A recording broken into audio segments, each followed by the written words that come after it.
Fala aí, inovadores e inovadoras inteligentíssimos do outro lado que tá aí assistindo essa temporada. Penúltimo episódio de uma maratona de conversas. O episódio agora ele é bastante ilustrativo, provocador e principalmente você vai entender aí como é que a tecnologia, o Made in Brasil da inovação acontece por meio desse meu convidado. Tem muita coisa legal que a gente viu aqui, a universidade, o político, a construção, a triplo hélice que a gente fala, aconteceu de fato nesta temporada desse podcast. Mas a gente vai entender agora como é que funciona de fato aplicado, quais coisas dão para fazer, vamos pensar um pouquinho em futurismo, né? Vamos viajar um pouco na maionese, como a gente falava antigamente. No episódio de hoje você vai conferir isso. Mas com quem? Com esse cara que está nessa câmera. Diga quem é você e o que você faz para minha galera. Muito prazer, sou o Alex Sato, sou engenheiro eletricista, atualmente eu trabalho no Grupo Splice. Muito bem. Cara, eu tô com um problema de eletricidade em casa e ia pedir, já como você é engenheiro, rola muito isso na família, o engenheiro... Uma televisão... Trocar um chuveiro? Trocar um chuveiro, rola bastante. Sato, me diz o seguinte, cara, o que você faz, como atua, só pra galera entender e aí a gente vai navegando dentro de todos os assuntos que eu consigo tirar contigo. Perfeito. Hoje eu trabalho no Grupo Splice, trabalho no Grupo Splice há 20 anos. Atualmente o foco que eu trabalho é na engenharia do produto. Nós somos desenvolvedores de equipamentos de fiscalização de eletrônica e segurança pública. Né? Os conhecidos radares de velocidade. Os né? pardais. Os pardais, exatamente. Hoje nós estamos presentes hoje em 9 estados, né? Desde Goiás até o Rio Grande do Sul.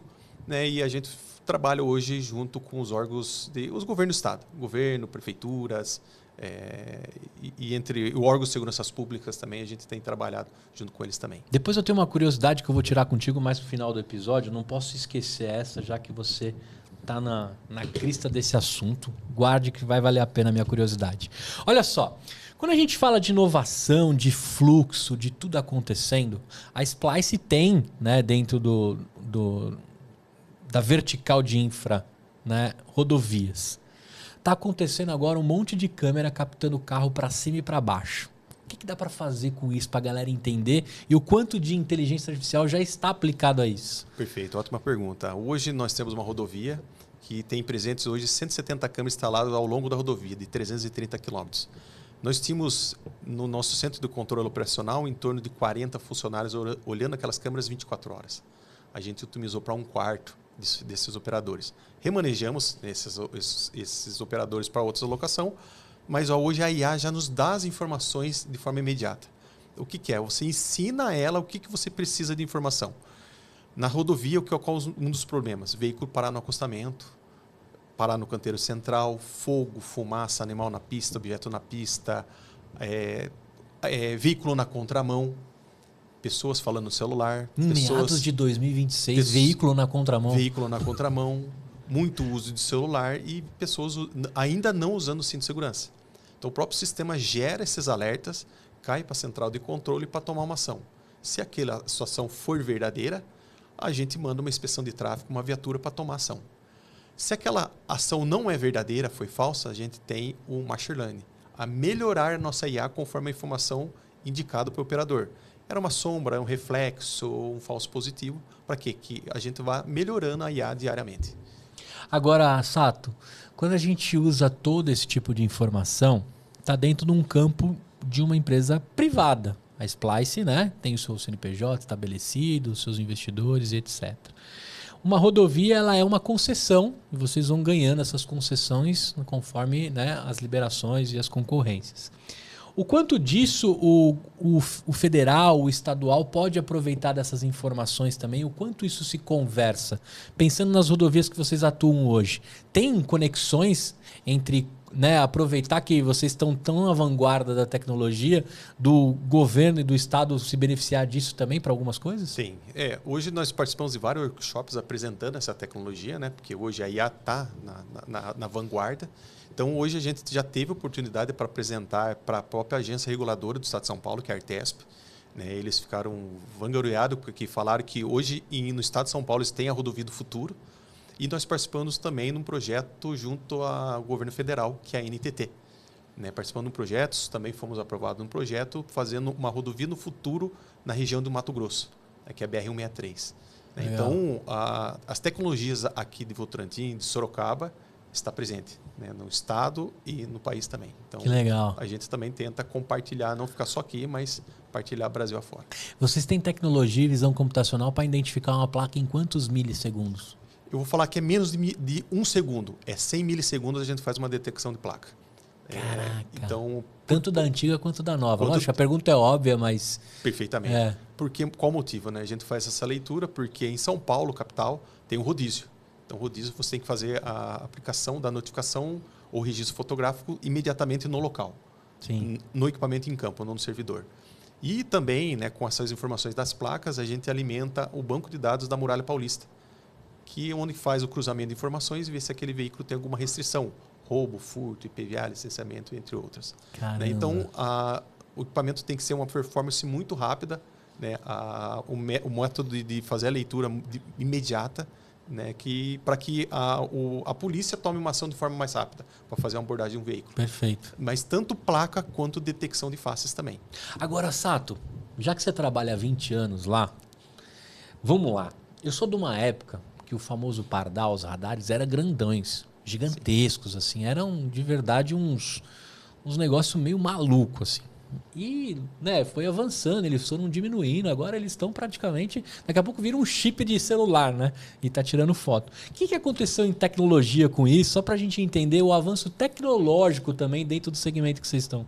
Logo que eu iniciei o trabalho lá na Splice em 2005, os radares, pardais, né, os equipamentos de fiscalização eletrônica, principalmente para avanço de sinal vermelho, era com filme fotográfico. Nossa! Então você deixava uma máquina lá com 36 poses, 48 poses, ele ia tirando as fotos, e o operador retirava aquele filme, fazia a revelação e gerava a infração. Exato. Era filme fotográfico. Depois foi evoluindo para câmeras analógicas, hoje são câmeras digitais, e hoje usamos câmeras com alta definição, são câmeras megapixel.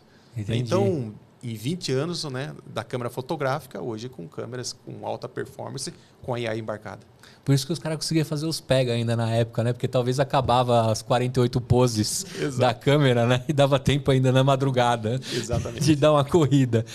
Tirando as brincadeiras, assim, por que eu estou explorando isso contigo? Porque o poder computacional também nos últimos 20 anos aumentou absurdamente.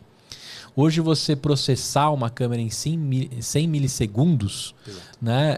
Ótimo, maravilhoso. Estamos falando de hardware, captação e etc. Câmeras de 8K e pode ter um monte de outras coisas, né?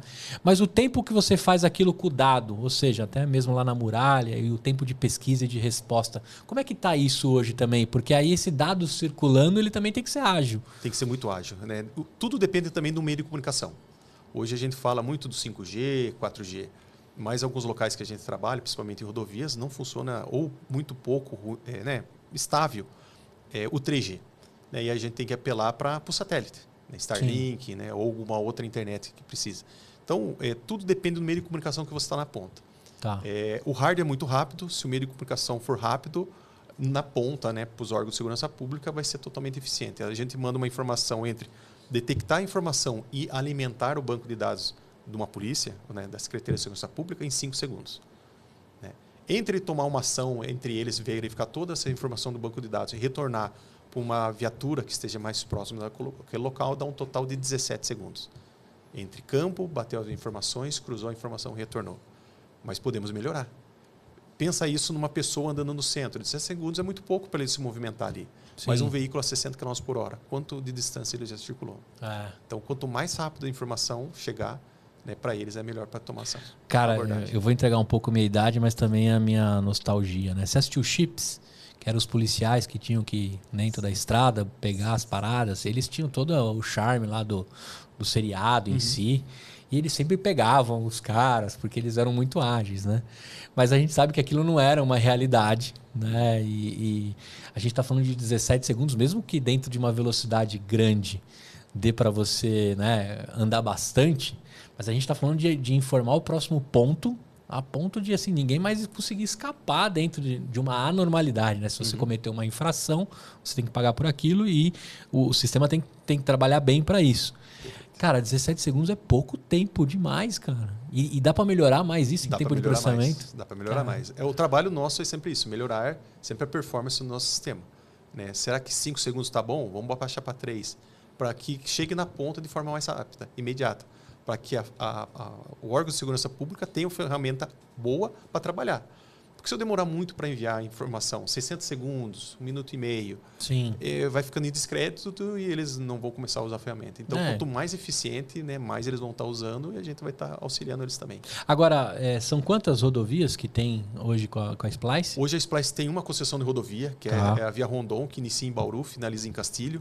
Dá 420 quilômetros de concessão de rodovia.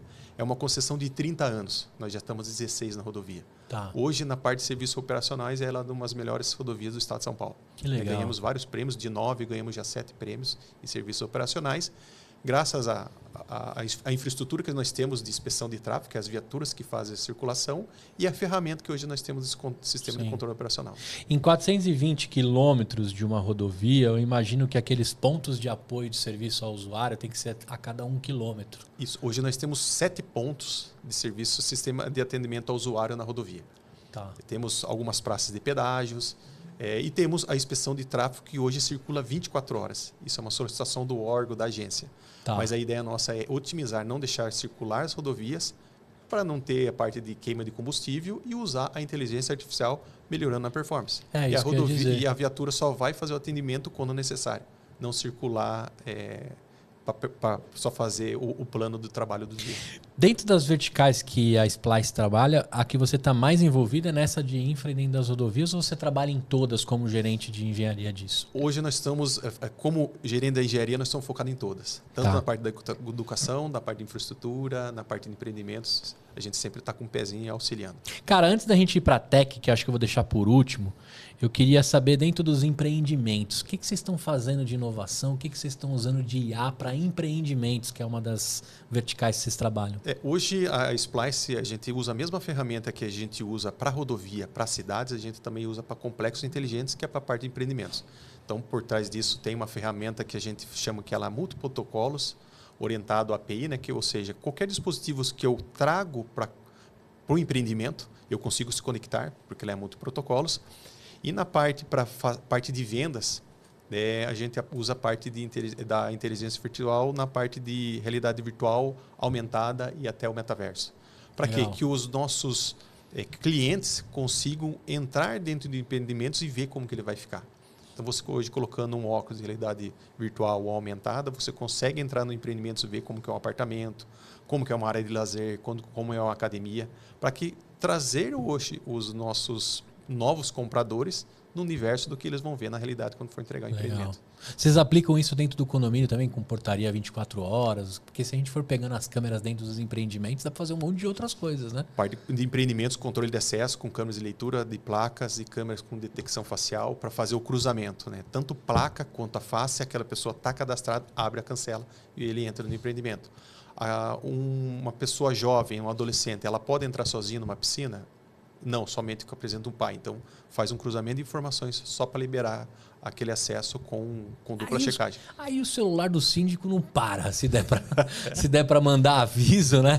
Porque lá no meu condomínio, por exemplo, a molecada tem até uma lei dentro, não sei se é municipal ou federal, que crianças menos de 8 anos não podem pegar elevador sozinhas, né? E isso acontece ainda bastante. Depois que a gente teve alguns desastres aí, né, foram aplicados. Mas isso a tecnologia pode avisar rapidinho. Se der um push para o síndico, então... Exatamente. Aí vai ter que trabalhar, né? Agora, quando a gente vai para a parte de educação, o que vocês estão aprontando em educação? Eu recebi aqui o Natanael, que também faz parte do grupo da Splice, né? Com a Unifacens, é assim? Unifacens. O que vocês estão aplicando lá? Ele que é líder técnico de IA pela universidade, né? Hoje a gente tem a grata satisfação de ter um grupo acadêmico fazendo parte do grupo Splice. Então, eu trabalho na indústria, nós temos a academia que a gente trabalha em parceria. Então, as dores que nós temos hoje na indústria, a gente solicita para a academia fazer um trabalho em conjunto, para que a gente ande de forma mais rápida. Essa parte de leitura automática de placa, detecção facial, tudo isso, parte de treinamentos, depois algo que posso citar um pouco mais também, a gente faz em 4 mãos. Então, eu tenho a minha necessidade, temos as necessidades que eles têm, eles conseguem entregar para nós a solução praticamente pronta. Legal. Né? E algo que a gente só pluga na nossa ferramenta para depois fechar ela, envelopar e entregar para o cliente. E vocês têm um aquário ali para pescar também, novos, né? Exato. E legal falar um pouco da Unifacens, ela começou lá 50 anos atrás como colégio técnico. A Splice começou há 55 anos atrás com a necessidade de telefonia pública, necessidade de mão de obra no mercado. Criou um colégio técnico, depois o colégio técnico virou uma faculdade, ao qual eu fiz, a Faculdade de Engenharia de Sorocaba. Que e legal. hoje é Unifacens, uma universidade, né? Um centro que hoje tem tanta parte de engenharia quanto a área de saúde também. Você é prata da casa, então. Eu sou prata da casa. Caramba, se eu pegar a sua carteira de trabalho, só tem lá, então. Só tem lá. Eu entrei como estagiário em 2005. Que legal, cara. Eu não tinha porta-voz melhor para falar aqui. Agora vamos entrar na parte tech para a gente começar a fechar aqui. Depois eu quero saber as suas percepções de estar aqui nesse desafio, né? Nessa temporada, do que a gente viu, do que você sentiu lá. Mas me conta o seguinte, o que vocês estão fazendo na parte tech agora? Hoje, né, o Grupo Splice, né, hoje a gente, como eu citei, nós temos hoje presentes em 9 estados. Nós temos aí quase 15 bases espalhadas nesses 9 estados. E uma das necessidades que a gente tem a partir do turnover, né, a parte de necessidade de treinamento dos operadores. E em cima disso, o que nós fizemos? Uma das nossas dores é fazer o treinamento, multiplicar e fazer o treinamento que todos os operadores tenham o mesmo conhecimento. Nós submetemos hoje um projeto junto à BDI, que faz parte aqui da parceria do Desafio Brasileiro de IA, que chama Meta Indústria, e já fomos aprovados. Né? E o que seria esse projeto? É fazer um treinamento em realidade aumentada e virtual e mista, para que a gente consiga fazer um treinamento daqui de Sorocaba ou de Votorantim para os nossos 9 estados que a gente está presente. Né? Então, o que a gente vai otimizar com isso? Recurso, treinamento e que todos os operadores tenham o mesmo treinamento e qualidade. Né? O que vai melhorar para o Grupo Splice? Menos mão de obra, menos retrabalho em campo. E isso é, né, retorno para a empresa. Né? Porque hoje a mão de obra operacional é muito alta para a empresa. Né? Você circular com veículo, com operador. Né? Então, isso a gente otimizando, né, as necessidades de operação em campo, ou equipamento sendo feito a configuração de forma mais precisa, mais qualificada, né? Vamos ter mais retorno para a empresa. Perfeito. Agora, o que te trouxe até aqui? A Splice vai entrar em algum desafio aí? Tá de olho? Vocês vieram aqui no aquário também, mas tá com a vara de pescar também, né? Dentro do que a gente construiu aqui hoje. Vamos sim, vamos estar participando. Inclusive, o Parque Tecnológico é parceiro já nosso, né? Nós já participamos de outros desafios.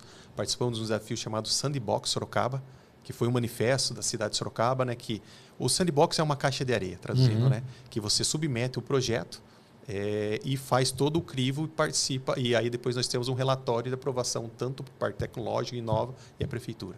Nós passamos por todo esse crivo, fomos aprovados. Então, para nós sempre é um desafio. Esse desafio que eu falei da Meta Indústria e agora o desafio brasileiro de indústria IA, né, nós vamos participar também. Que legal, cara. Para onde eu mando meu currículo? Tô brincando.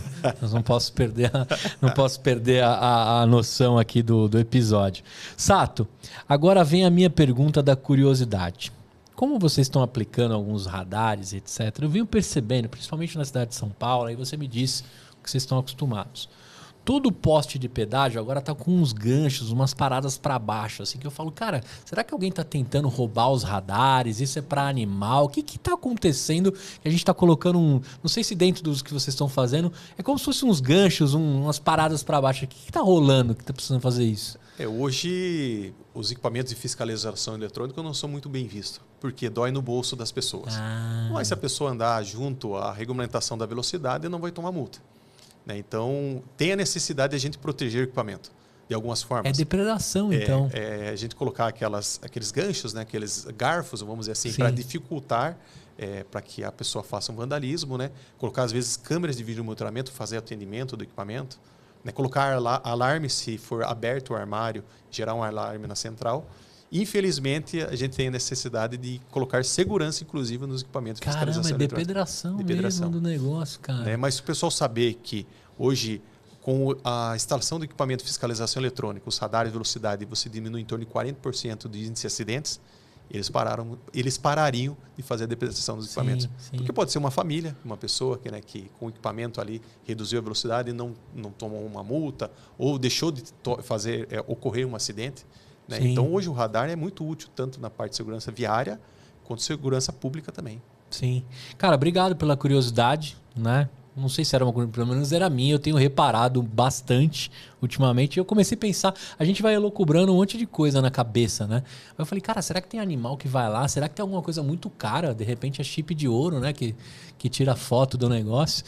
Mas obrigado por você ter matado essa curiosidade. E mais uma que, cara, de verdade, de toda essa temporada, eu vou te contar um negócio que eu vou levar para casa. Eram 48 poses tiradas e tinha que um cara lá trocar a câmera, cara. Exatamente. Que coisa mais maluca, assim, a gente não tem a mínima ideia disso. É evolução de 20 anos. Quem dira a Kodak, né? Exatamente. Quem dira a Kodak de tudo isso. Sato, uma delícia conversar contigo. Parabéns pela sua trajetória. São 2 décadas construindo, né? Como engenheiro eletricista, né? E, lógico, as piadas e as brincadeiras para você trocar o chuveiro da galera sempre vão existir, porque aqui é Brasil, né? Exatamente. E a gente vai brincar sempre com isso. Como é que a galera te encontra? Como é que você está no LinkedIn? Quais são as redes sociais que eu consigo trocar ideia com o Sato e também mandar o currículo lá bonitinho? Ok. Hoje no LinkedIn sou Alex Sato, pode me procurar. E também no Instagram, caso necessário, alex.akira.sato, vão me encontrar. E no Grupo Splice também, caso queira ter interesse de mais informações do grupo, no nosso site www.splice.com.br você vai ver toda a nossa gama de soluções necessárias, tanto para cidades, rodovias e complexos inteligentes. Muito bem. Obrigado demais pela sua participação. Eu que agradeço. Eu vou para o último episódio agora, para quem está maratonando com a gente essa construção, mas eu fico muito feliz de saber o tanto de empresa legal que está construindo, utilizando inteligência artificial e fechar, né, também para todo mundo que, cara, a gente está vivendo uma revolução da inteligência artificial. Eu brinquei que eu estudei na escola a Revolução Industrial nos livros, né? E a gente está escrevendo agora os próximos livros sobre uma revolução chamada Inteligência Artificial, que o meu filho, o seu filho, né? E todo mundo que assistiu essa temporada vai estudar daqui um tempinho, né? Nem sei se vai para o livro também, né? Porque agora é tudo no tablet, é tudo digital, mas de alguma forma está sendo construído um futuro muito próximo, um presente que está sendo vivido aqui no Parque Tecnológico Sorocaba. Muito bem, a gente dá um tchau para a galera daquela central. Até a próxima. Todos os detalhes, links e acessos na descrição. Se você estiver ouvindo, se não estiver no YouTube, é só clicar aqui. Vai, eu tenho certeza que você vai curtir. Até a próxima e tchau!